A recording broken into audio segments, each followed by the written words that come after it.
Every day around Britain's coastline, the sea follows an unceasing rhythm as the tide rolls in and rolls back out again. And this presents archaeologists with an exciting opportunity. As the sea withdraws, it reveals a wealth of archaeological evidence that can shed new light on our past.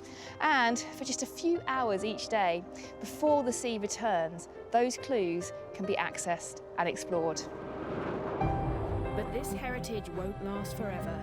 It's under constant threat from the waves and the weather. And in time, this crucial evidence will be lost. That's why I'm joining my colleagues from CITiZAN, the Coastal and Intertidal Zone Archaeological Network, to uncover the secrets of our shorelines before it's too late. Whether it's an epic work of engineering or a collection of wrecked vessels or the smallest of personal possessions, our coastal remains all have stories to tell, and we're determined to uncover them.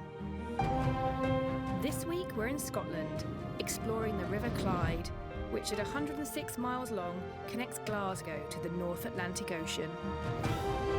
Here we'll investigate the remains of a strange vessel hiding in a boat graveyard. Without these humble little vessels, there's no way that Glasgow would have become the sort of centre of shipbuilding that it was. We'll find out how this river wall helped build a city. I mean, just look back at it, look how long it is. And we'll see what we can discover about life on the Clyde 2,000 years ago. Is that normal? That's not normal, that is unique.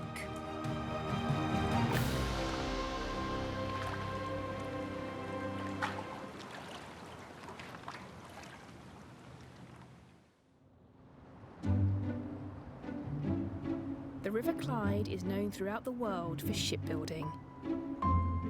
Through the late 19th and early 20th centuries, Glasgow's docks were a hive of activity. The yards churned out enormous vessels, like the Lusitania and the Queen Mary.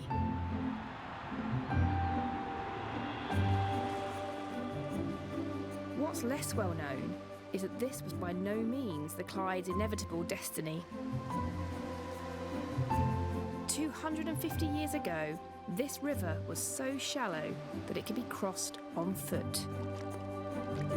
In fact, the Clyde as we know it is the product of centuries of dredging, excavating and ambitious engineering. It's this history that we want to explore. We're starting at New Shot Island, where, at low tide, we're meeting archaeologists Tom Dawson and Ellie Graham from Scape, a project to record Scotland's intertidal remains, which helped inspire CITiZAN. I'm assuming you know where we're going, Tom. Well, luckily someone's made a path for us, but we're on the south bank of the Clyde here, and Glasgow's about 6 miles over in that direction. What are we going to look at? The Clyde was a really busy shipping river, so we're going to go look at a boat graveyard, where we're going to have a look at some boats that will tell us a bit about what the river was like in the 19th century. Oh, fantastic.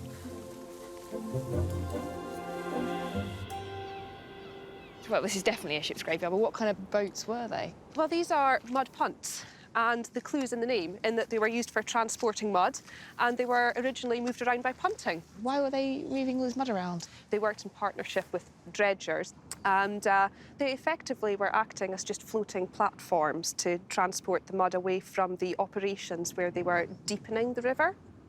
Without these humble little vessels doing all this unpleasant work of deepening and taking the mud away, there's no way that Glasgow would have become the sort of centre of shipbuilding that it was. You can actually see there's a line of these things here. This is a train of mud punts. That doesn't look like a mud punt, though. What's that? This one's a bit of a mystery. It's very different. It's a metal boat, and it's quite a bit bigger. So, is it a dredger? We don't think so. There's no sort of evidence for that on the inside of it. At the back, can you see there's a rectangular part which has been cut out? This is a unique vessel. What about this? Is this connected to the boat, or is it just something completely different? It seems likely because it's the only other piece of metal in here. But it's still a bit of a mystery. It'd be good to find out more. So we know these mud punts were involved in dredging the Clyde in the 19th century. But what about this strangely shaped metal wreck? Did it play a role role in deepening the river? And what impact did the improved navigation of the Clyde have on the development of Glasgow? We'll return to this investigation later.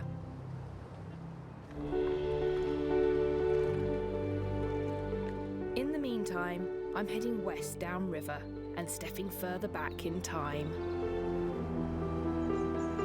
The River Clyde was named by the ancient Britons, whose kingdom encompassed the Clyde Valley. In their language, which was an early version of Welsh, the name meant warm or sheltered.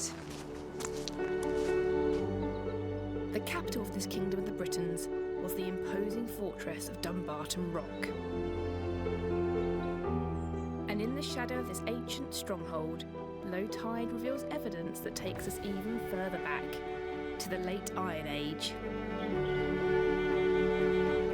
Could this circular arrangement of stones and timber shed light on how this river was being used over 2,000 years ago? Gus and I are meeting Scottish archaeologists Joanna Hamley and Tanya Venture, who are conducting a survey of these remains. Well, here they are. Joe. Hello. Hello. Lovely to see you. And you? What's going on? Well, Tanya and I are making a survey of this pile of stones behind me, which is a crannog. That sounds very Celtic. It is. We don't get them in England. Gaelic. It's a Gaelic word. If you can imagine a timber walkway going out to an artificial island made out of posts, and on top of the post would be a timber platform, and on top of that would be a round house, also made out of timber, probably with a conical thatched roof. Sort of like a house on stilts. A house on stilts, that's your classic crannog. But they can be all shapes and sizes in all situations. So it's a sort of catch-all term for something that was probably used in many different ways by many different functions. people. Yeah. Should we go up here? And there's a vantage point up here. So from here, it's like concentric rings of different materials. And the most obvious one is this ring of posts sticking out of the mud. Can you see those? How many of those have we got? 27 posts, and they form a pretty much perfect circle. It's a lovely circle.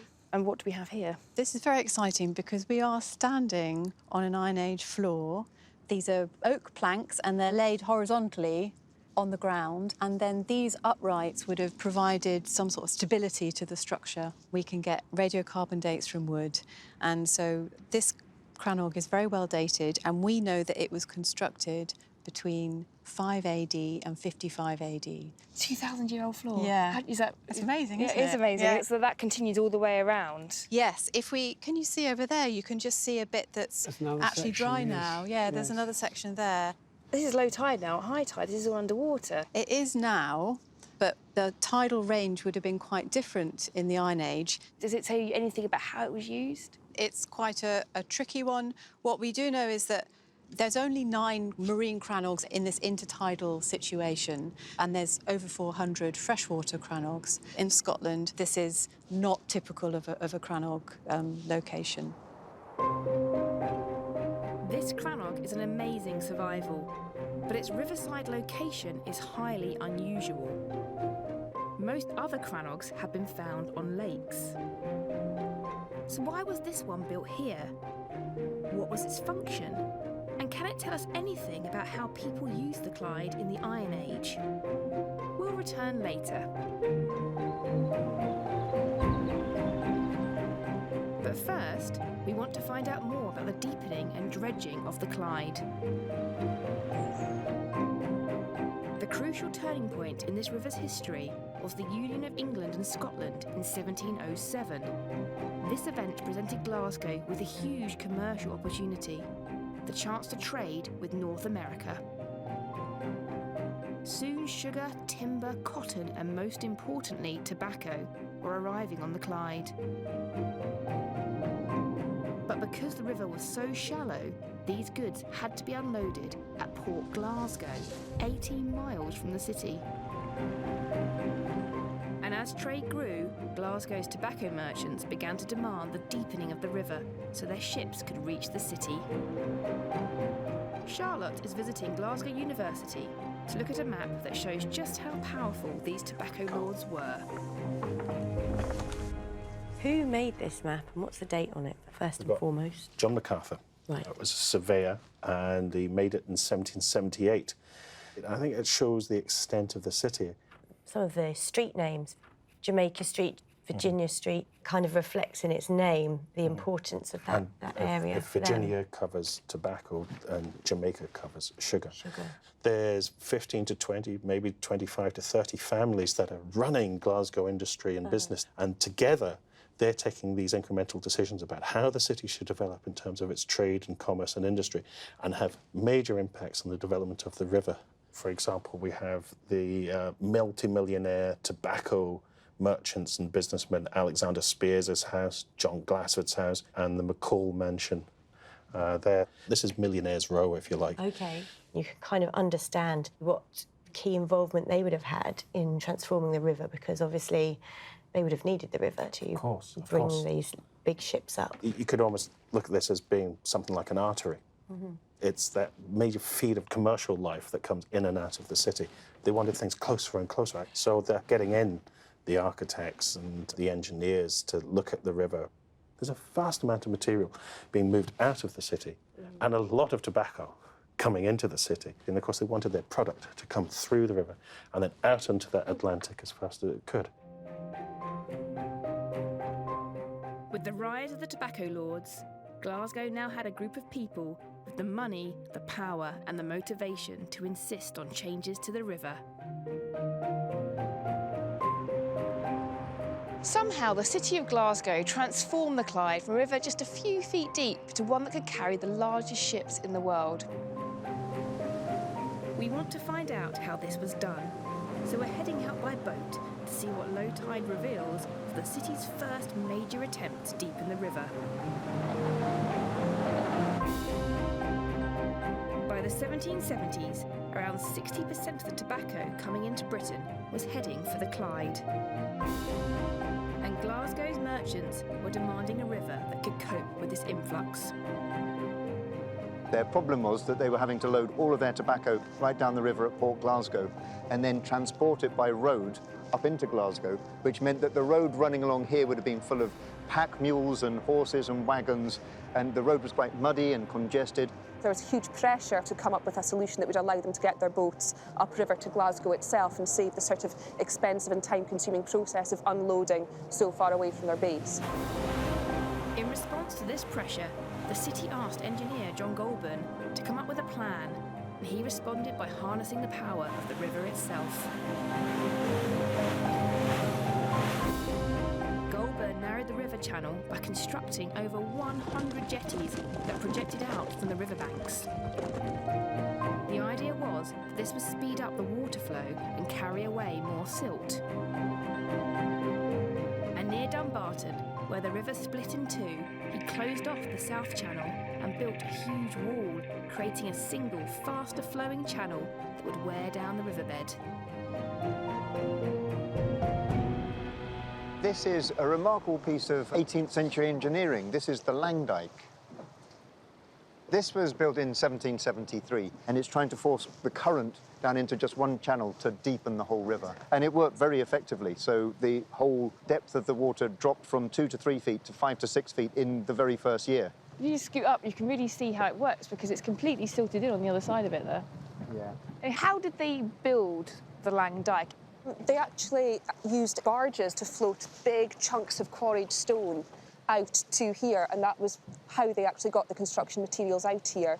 We've got all these structures on the Dyke wall. What are they? They're beacons. Some of them are later additions, but they were marking the line of the navigable channel for ships coming in and out along the river. Just look back at it. Look how long it is. Goulburn did 800 yards, but he finished that in a year. And then at a later point, they did extend this wall a little bit, but that 800 yards made all the difference.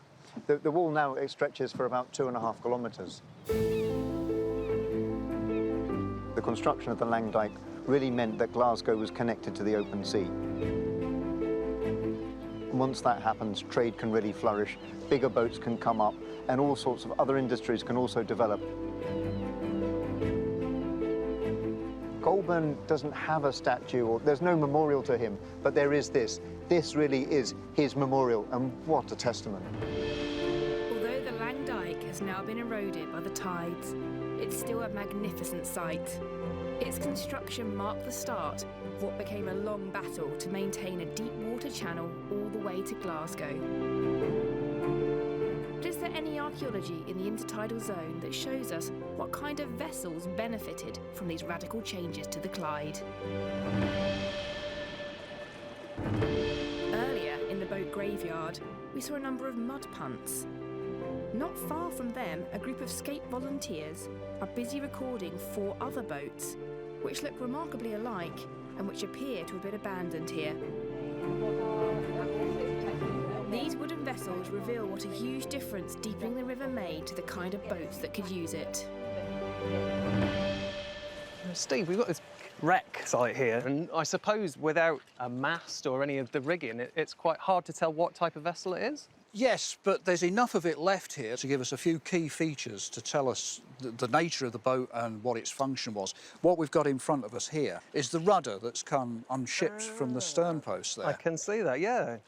And if you look at it, you'll see that there's no evidence of the boat ever been fitted with machinery, no propeller, no shaft or anything like that, which immediately tells us it's a purely sailing vessel. So, you know, hailing from the 19th century, early 20th century at least. What type of vessel would be common in that sort of era? It's undoubtedly going to be a schooner, which were a prolific type of vessel in maritime coastal trade. There were literally thousands of these boats plying up and down the coast, shifting cargo between ports. I mean, they were, if you want a modern equivalent, they were a transit van of the sea. You know, they would carry anything. So a fairly common vessel, then? Very common, very common. And sadly, very few of them left now. Obviously, we've got a huge amount of timber remains, but I can see that there's also some bits of ironwork on here as well. Yes. Because of the large area needed for the cargo, it had a big hold in the centre of the boat. To keep the boat stiff and rigid at that point, we have this series of large iron frames that supported the deck beams above it. The top of them, where it comes out at 90 degrees, that will be the upper deck level. That will be the weather deck, the open deck of the boat. You can see there on the stem, number 5, that's the draft mark for the boat. That tells you that you've got 5 feet of this vessel remaining beneath that mark. And, you know, if you're navigating in a river like this, you need to know how much of your boat is under the water so you don't run it aground. So we know we've had, what was in effect a fairly large cargo vessel, but it's that cargo that I'm still kind of interested in. Well, round here, we can see some evidence of that. This is something from inside the boat that's leaching out, and the white of it makes us suspect that it's kaolin, china clay. If you get a shiny magazine, that shiny coating put on the paper is from china clay. Do you know where that sort of cargo might have come from, possibly? If it is kaolin, then it's got to have come from St Austell down in Cornwall, where there's a huge mining activity down there to provide this. So we have a tantalising little glimpse at what may have been inside there. Several dozen tons of it inside. Amazingly, just from looking at the archaeology, we know what kind of boat this is, what it was carrying, and even where it might have come from. It's a great start. Are there any records of these once beautiful sailing vessels that can explain why they ended up here? I think the chances of 4 boats all being stranded here in exactly the same place is unlikely. And we do have a record which says that initial research suggests that the boats were destroyed in a bombing raid in the war. And then dumped here. And then dumped here. So almost certainly going to be the Second World War that they're referring to. And there were a huge number of bombing raids in Scotland and in Glasgow. So were these schooners destroyed by a German bombing raid? Can we find any evidence of what actually happened? We'll certainly give it a go. The next phase in the improvement of the Clyde took place in the Victorian era. Although the Lang Dyke had deepened the river, by the 19th century, ships were getting larger, putting pressure on the city to make it deeper still. We know that these punts were used to carry away the mud dredged from the river, But was this strangely shaped metal vessel also involved? To pursue our investigation, we need to find out more about the challenges faced by labourers working on the river. Did the problems of dredging remain the same? Charlotte is returning to Glasgow University to examine a cross-section of the Clyde that brilliantly sums up the way the riverbed was lowered over time. The top of the yellow band shows the riverbed in 1758, before the construction of the Dyke, and each layer below it marks a different phase of dredging. This plan from 1871 was produced by James Dees, Chief Engineer for the Navigation Trust. I can see that there's colour-coded layers here showing us the different stages of works that were carried out to dredge the river. You can see the 1758 at low water, which is that line there. Yeah. There's a considerable amount of ground that's uncovered. Yeah, that's it. So it would have been dry, more or less dry, yes. You could go across the river at Dumbuck Ford with only 18 inches of water. Yeah. With the start of dredging, you get a really considerable improvement in the river. And you've got more than 60 years where that level has been sufficient for the needs of the vessels coming up. When you get to 1871, you're beginning to get much, much larger vessels, over 25 feet draft. So they're needing to deepen the river. And as they dredged, they would uncover bars of hard rock, and particularly Elderslie rock, which was the major stumbling block. And it takes a considerable amount of effort and time to get rid of that. And we are talking about thousands of tons of material that had to be cleared. And of course, once you get rid of that, then the river is perfectly navigable all the way up to Glasgow for these deeper draft vessels. So you've got a river that at certain points is shallow enough to walk across. Less than 100 years later, you can now navigate some of the largest shipping vessels, that's correct. all the way up into Glasgow Harbour. Yes. That's amazing. In fact, Dees, in several of his papers, makes the point that Glasgow made the Clyde and the Clyde made Glasgow. The deepening of the Clyde in the 19th century would make possible Glasgow's later shipbuilding fame. However, dredging mud and taking it away in mud punts was one thing. Breaking up solid rock underwater was quite another, a huge challenge. So, how did they go about it? Back on the Clyde, Oliver is rejoining Tom, who has been doing some research into our wrecked schooners. It's strange that they've been abandoned here in the boat graveyard. So did the original idea that they were targeted by German bombers prove to be true? We thought what we'd try and do is look at the aerial photographs. This particular image here is from the 1960s. Right. And you can see New Shot Island there, and you can see we're just here. That's us in that assemblage of wrecks there. But this, I think, is the really important one. This one was taken in 1937. And look, again, you can see the island, but it's this here. Can you see? That's this boat right here? Yep. And also you can see another one just here. That's the wreck over here. And can you see how the decking survives on this boat as well? So it's as high as those metal braces. That was all surviving when this photograph was taken. This is conclusive evidence, really, isn't it? I think these are our ships. This was taken in 1937. So this predates any bombing that happened in the Clyde or in Glasgow. The evidence in these aerial photographs has revealed a discrepancy in the historical record. These schooners were already here in 1937 and can't have been victims of bombing in the Second World War. So how long ago were they wrecked? At the turn of the 20th century, wooden sailing vessels had largely given way to steel and steam. Had our schooners served their purpose? Were they simply outmoded? More to investigate.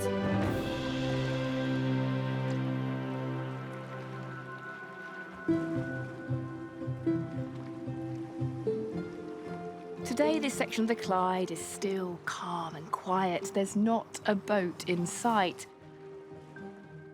But in the mid-18th century, at the height of the tobacco trade, this area would have been alive with ships and industry. and echoes of this old Clyde still emerge when the tide is out.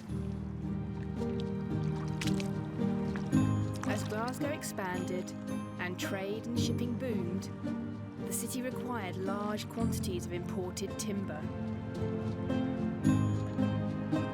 But to prevent it from rotting away or splitting when used in building ships, this timber needed to be seasoned in water.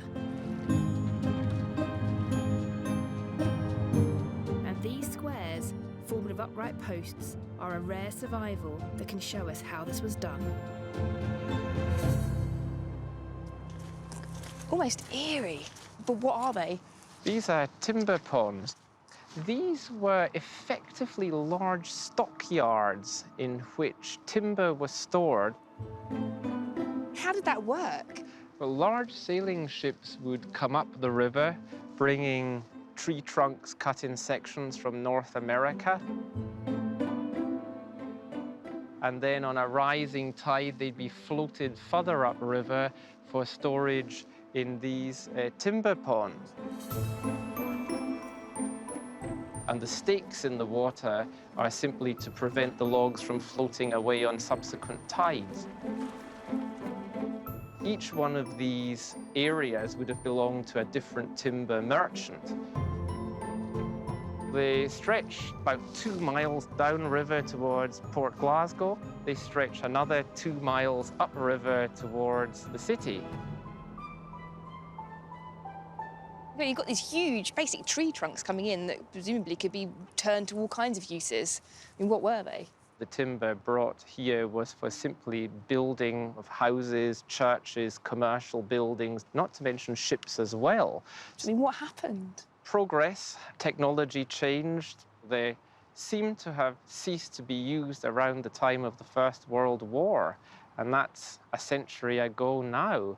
And yet, so much of the industrial archaeology survives in a recognizable state.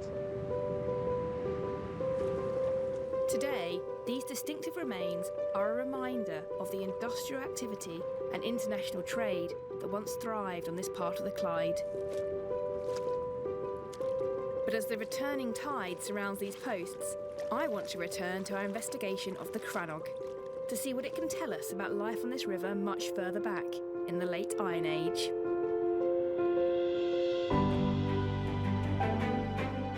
The crannog was discovered and excavated in 1898 by William Donnelly, an artist and amateur archaeologist. Interestingly, it's one of 4 that have been found on the Clyde.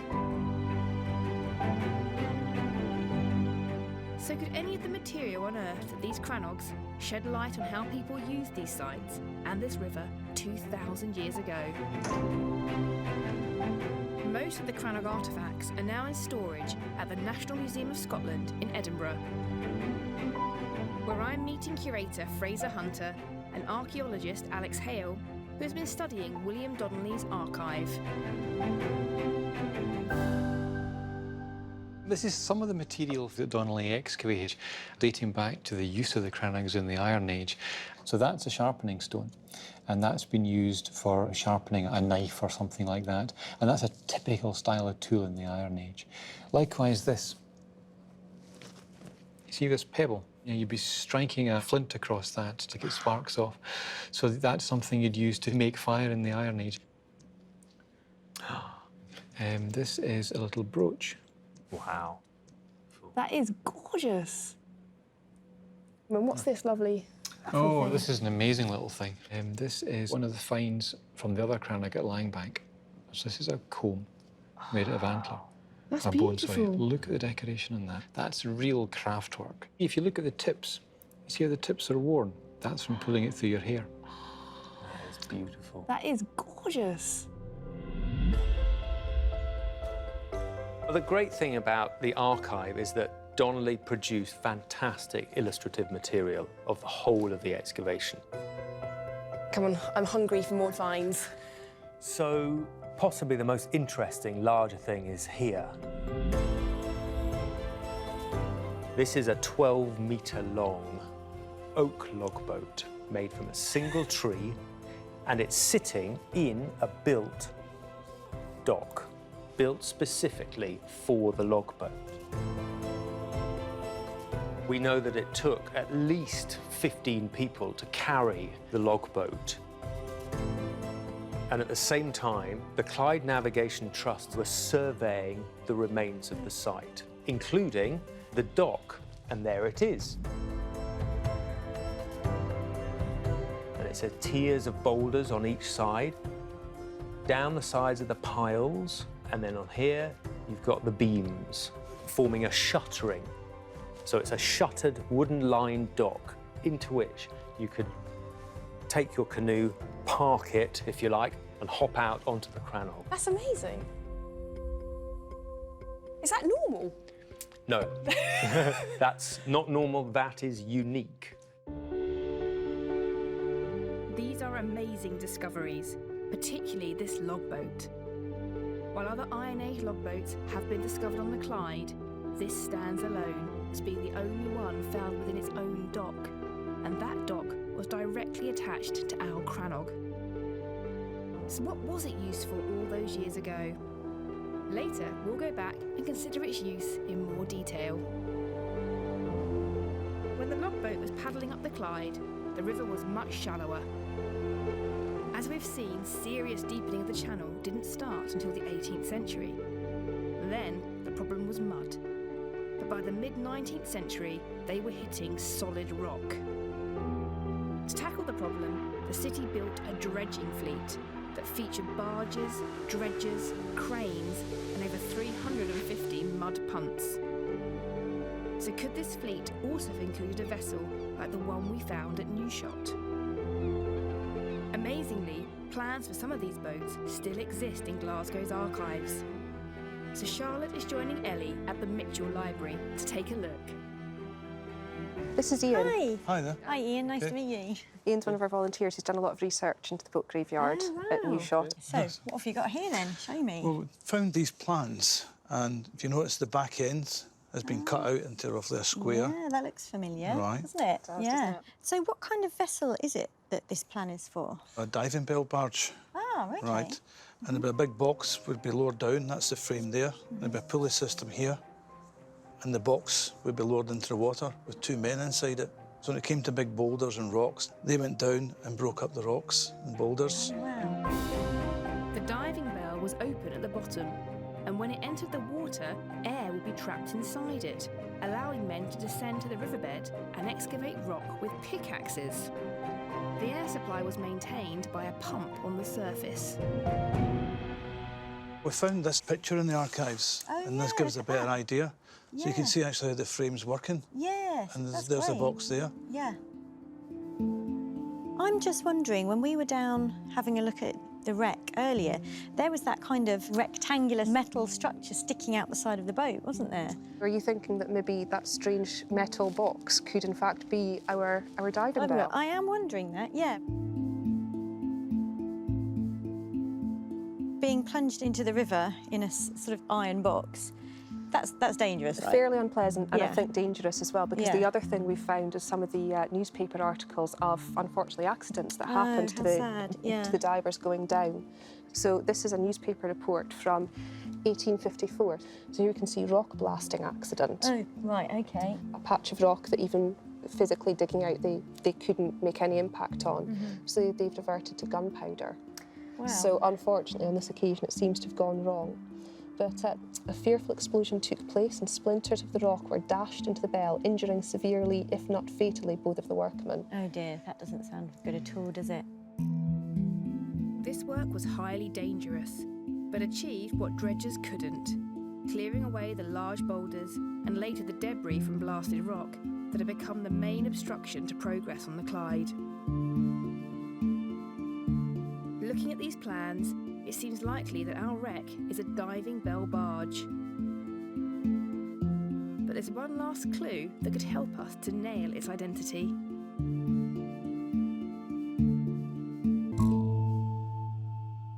So we actually have, from digging the archives, the specification for the vessel that we have the plans for here from 1852. The length of the deck overall was 50 feet, and the breadth of the stern was 20.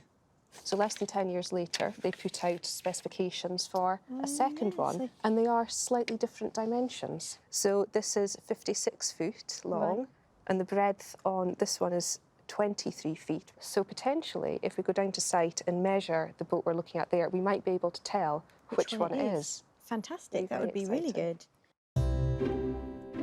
We have 2 specifications, but only one boat. If one of them fits our wreck, we'll know exactly when it was involved in excavating rock from the riverbed. We'll continue our investigation later. Here on the River Clyde, we've also been trying to determine the purpose of this Clyde-side crannog. What can it tell us about the way people used this river in the Iron Age? We're returning to the site with expert Alex Hale. So if we unroll this, we can see this is a copy of the Clyde Navigation Trust plan. So the river is down here, and the shoreline is up here. Yeah, so we're kind of standing And we're kind of standing there. just about here, looking into the site, like that. I think what we're looking at is a horizontal timber platform from which you can then access the river and the land. So it's positioned in a very careful place. So the logboat was found inside a wooden-lined dock. The dock was built specifically for it, and it's abutted up against the crannog, and that suggests to us that there's something very important going on at this site. A 12-metre-long logboat is required not just for little river crossings. This logboat is built for coastal travel, so you can move lots of produce and lots of people up and down and across and around the river. And for this detailed structure to be economically viable, it means there's a lot of traffic going on around here. You wouldn't build this for one daily ferry across the river. No. There's a lot going on. Yeah, and of course, that logboat has a number of cousins and sisters which were found in different parts of the River Clyde. In fact, there are up to 34 logboats found in the Clyde. So you're suggesting it's a sort of like a freight hub? People maybe weren't actually living here. It wasn't a house, a home. I don't think you'd live here. There are other Iron Age settlements around the valley, very close by. So then the suggestion is that this is a working site. This is the prehistoric quaysides and docks of the River Clyde. So our crannog wouldn't have had any buildings on it because it was a hub accessing the River Clyde. 2,000 years ago, this river was already being navigated by boats and was being used by the people who lived here for communication and trade.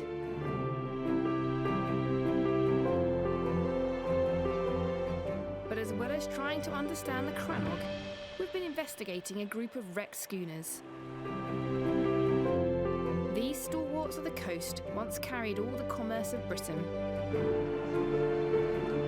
Oliver is heading to the Riverside Museum to meet Tom, who has been trawling the newspaper archives for any information that might explain what happened to them.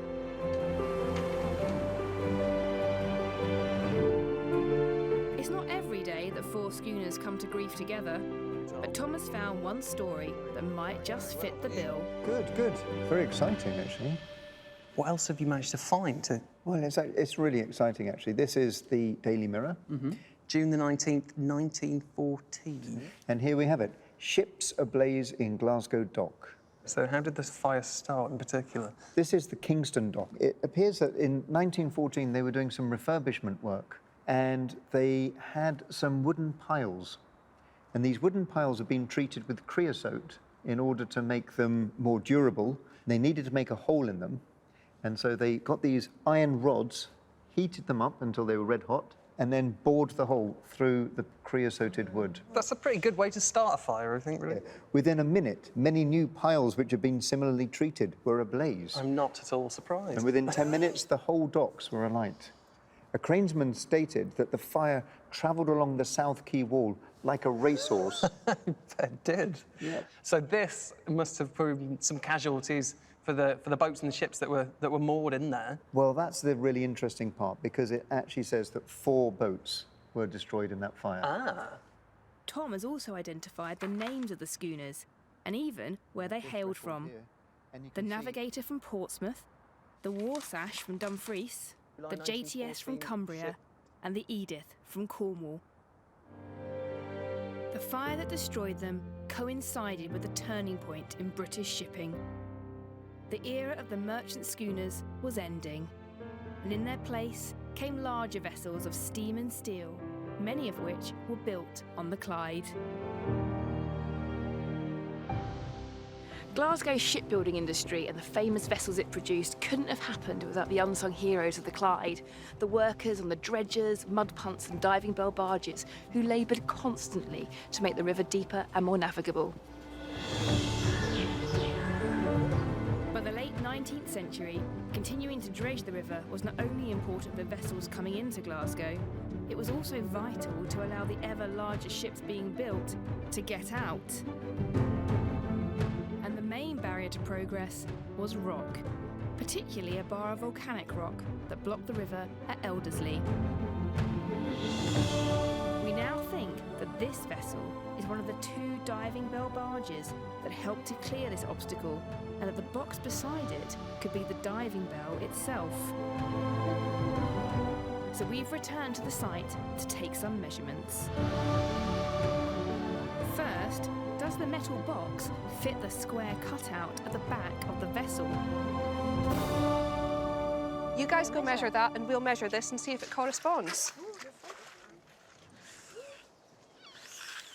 Right, so this is 6.5 feet. 6.5 foot, okay. Do you want me to go in the end? Go on then, you can be brave. Okay, and that is also 6.5 feet. 6.5 feet by 6.5 feet. Okay. Right. Okay, guys, what measurements did you get? It is 5 foot.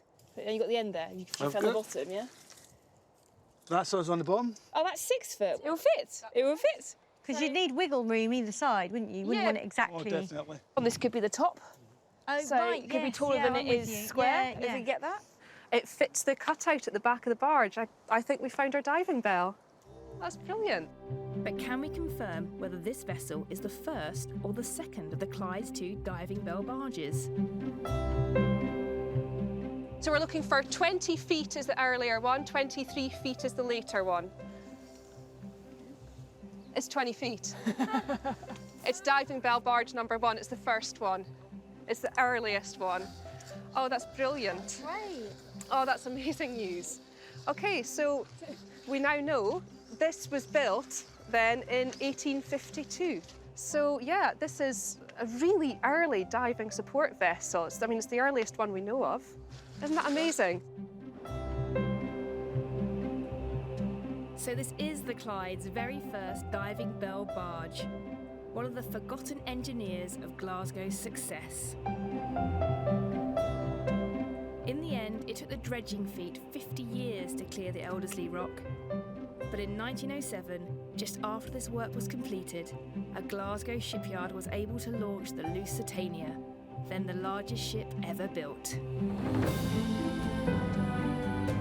This demonstrated the Clyde's shipbuilding prowess to the world.